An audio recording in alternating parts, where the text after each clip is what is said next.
새벽에 대제사장들이 즉시 장로들과 서기관들 곧 온 공회와 더불어 의논하고 예수를 결박하여 끌고 가서 빌라도에게 넘겨주니 빌라도가 묻되 내가 유대인의 왕이냐? 예수께서 대답하여 이르시되 내 말이 옳도다 하시매 대제사장들이 여러 가지로 고발하는지라. 빌라도가 또 물어 이르되 아무 대답도 없느냐? 그들이 얼마나 많은 것으로 너를 고발하는가 보라. 하되 예수께서 다시 아무 말씀으로도 대답하지 아니하시니 빌라도가 놀랍게 여기더라. 명절이 되면 백성들이 요구하는 대로 죄수한 사람을 놓아주는 전례가 있더니 밀란을 꾸미고 그 밀란 중에 살인하고 체포된 자 중에 바라바라 하는 자가 있는지라. 무리가 나아가서 전례대로 하여 주기를 요구한대. 빌라도가 대답하여 이르되 너희는 내가 유대인의 왕을 너희에게 놓아 주기를 원하느냐? 하니 이는 그가 대제사장들이 시기로 예수를 넘겨준 줄 알미러라. 그러나 대제사장들이 무리를 충동하여 도리어 바라바를 놓아 달라 하게 하니 빌라도가 또 대답하여 이르되 그러면 너희가 유대인의 왕이라 하는 일을 내가 어떻게 하랴? 그들이 다시 소리 지르되 그를 십자가에 못 박게 하소서. 빌라도가 이르되 어찌미야? 무슨 악한 일을 하였느냐?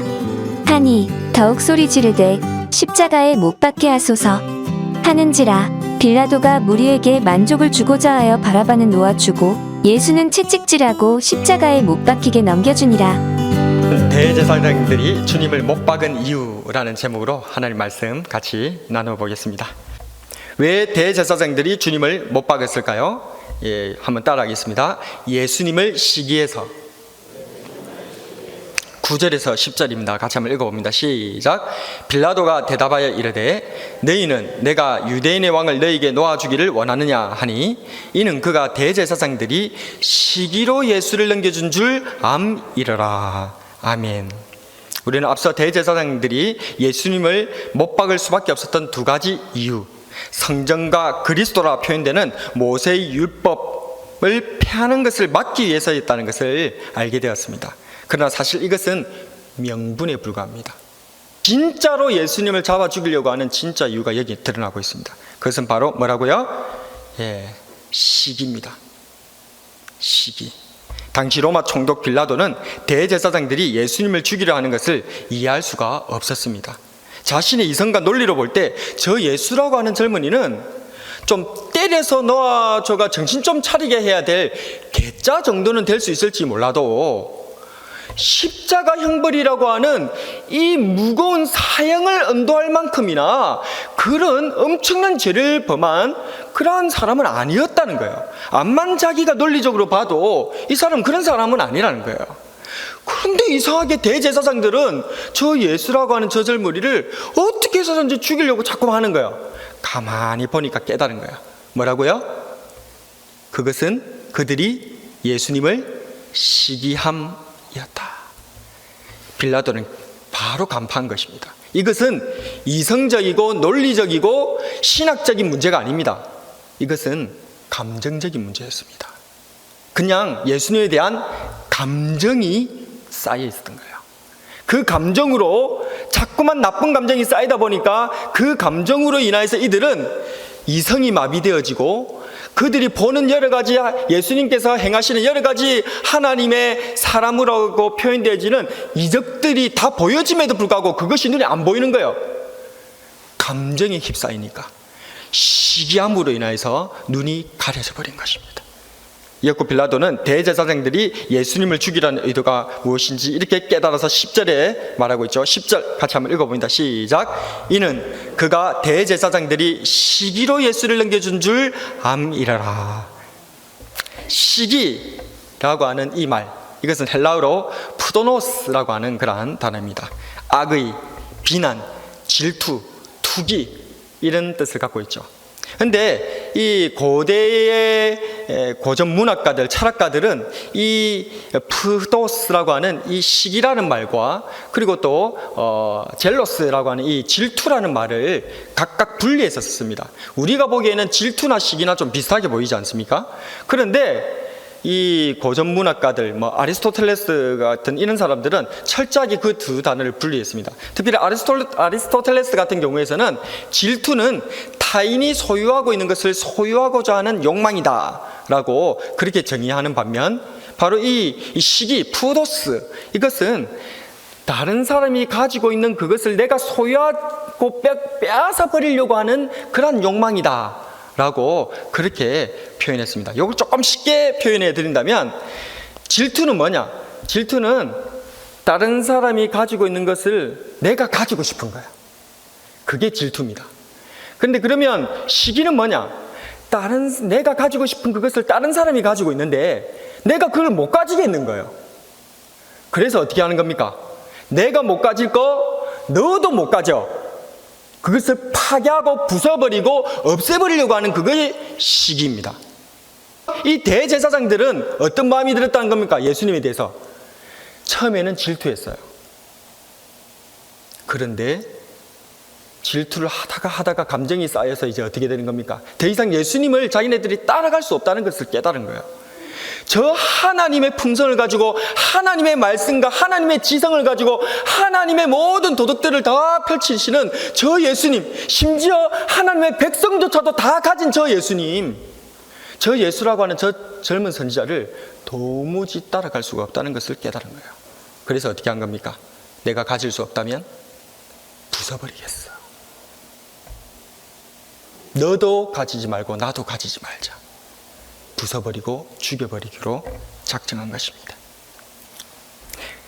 그리스의 철학자요 역사가이며 장군이었던 크세노포는 말하기를, 시기하는 자들은 단지 자신의 친구의 성공에 대해서만 불쾌해진다. 이 말이 무슨 말입니까? 시기는 가까운 사람한테 생긴다 그 말이야. 바꿔서 뒤집어서 얘기를 하면, 내가 시기심이 생긴다? 그럼 그 사람이 지금 나하고 가깝다는 말입니까? 먼 사람이란 말입니까? 가까운 사람이란 겁니다. 내가 그 사람에 대해서 자꾸만 시기심이 생긴다? 그럼 그 사람이 나의 형제라는 뜻입니다. 내가 그 사람에 대해서 자꾸 시기심이 생긴다? 그 사람이 나의 동료라는 거예요. 그 사람에 대해서 시기심이 생긴다? 그 사람이 나의 친구라는 것입니다. 그 사람에 대해서 시기심이 생긴다? 그것은 그 사람이 내 가까운 이웃이라는 거예요. 그러니까 시기심이 생기는 겁니다. 시기는요, 너무 가까워서 한 몸이 되어도 시기심이 생기지 않고요, 나하고 완전히 멀어져도 시기심이 생기지 않습니다. 그럼 시기심은 언제 생깁니까? 따라하겠습니다. 가깝고도 먼 그대. 시기는 누구한테만 생긴다고요? 가깝고도 먼 그대에게만 생기는 겁니다. 그렇다면 시기를 어떻게 극복할 수 있을까요? 그것은 사랑으로 하나가 되어버리거나, 아예 그 사람과 내가 하나가 돼서 완전히 가까워져 버리거나, 아니면 아예 그냥 무시하거나, 둘 중 하나면 시기심은 없어지는 거예요. 근데 자꾸만 그 어중간한 관계를 지속하는 거예요. 가깝긴 가까운데 계속 교회에서 보긴 보는데, 계속 가족이니까 형제니까 자꾸 만나긴 만나는데 끊을 수는 없는데, 호적을 팔 수는 없는데 자꾸만 멀어. 그러니까 어떻게 되는 겁니까? 그 사람의 좋은 것을 축하해 주지 못하고 축복해 주지 못하고 자꾸 시기심이 생기는 거예요.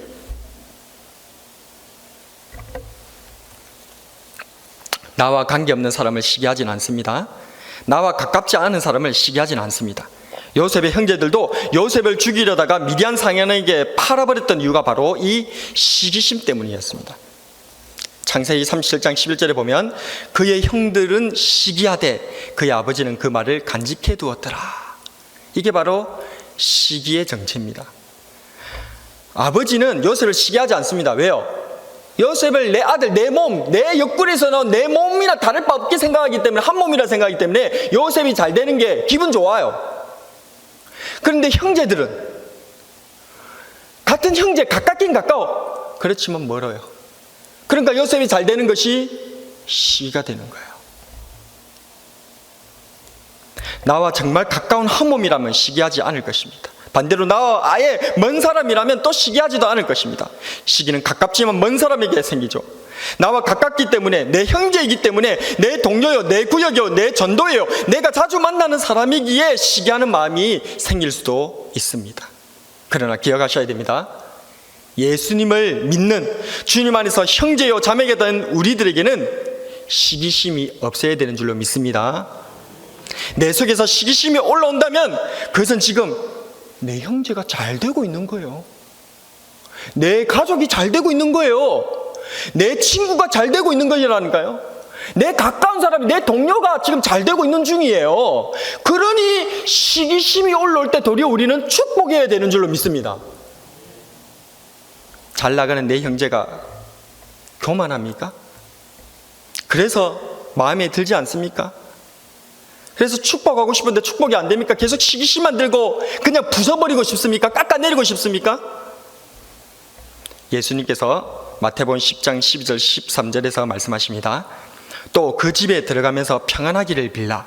그 집이 이에 합당하면 너희 빈 평안이 거기 임할 것이요 만일 합당치 아니하면 그 평안이 너희에게 돌아올 것이니라. 아멘. 형제에게 시기심이 생긴다면 그 형제를 축복하세요. 내 그 축복이 그 형제에게 합당하지 않으면 하나님께서 그렇게 판단하시면 내 이 축복은 누구에게 돌아온다고요? 나한테로 돌아오는 거야. 근데 내가 그 형제를 파괴하고 낮춰버리고 깎아버리고 싶은 그런 마음으로 시기를 해버린다면 하나님께서 보시고 그것이 합당하지 않다고 생각했을 때 그 시기의 결과는 누구에게 돌아온다? 그 시기의 결과도 나에게 돌아오는 것입니다. 그러니 우리가 왜 시기를 하겠습니까? 왜 내가 나를 죽이는 일들을 하겠습니까? 시기는 백해무익한데요. 그러니 우리는 시기하기보다 축복하는 저와 여러분 되시기를 축복합니다. 하나님께서 합당하게 판단하시고 하나님께서 합당하게 갚아주실 줄로 믿으시기 바랍니다. 영적으로는 형제지간이었던 예수님과 대제사장들, 하지만 마치 요셉의 형제들처럼 대제사장들은 예수님을 시기해서 십자가에 못 박아 죽여버리고 말았습니다. 형제이기 때문에 생기는 감정, 이 시기, 우리의 형제와 이웃과 성도들과 동료들에게 시기하지 말고 도리어 더욱 사랑하고 축복하는 형제가 풍성해지시는 모든 성도님들 되시기를 바랍니다.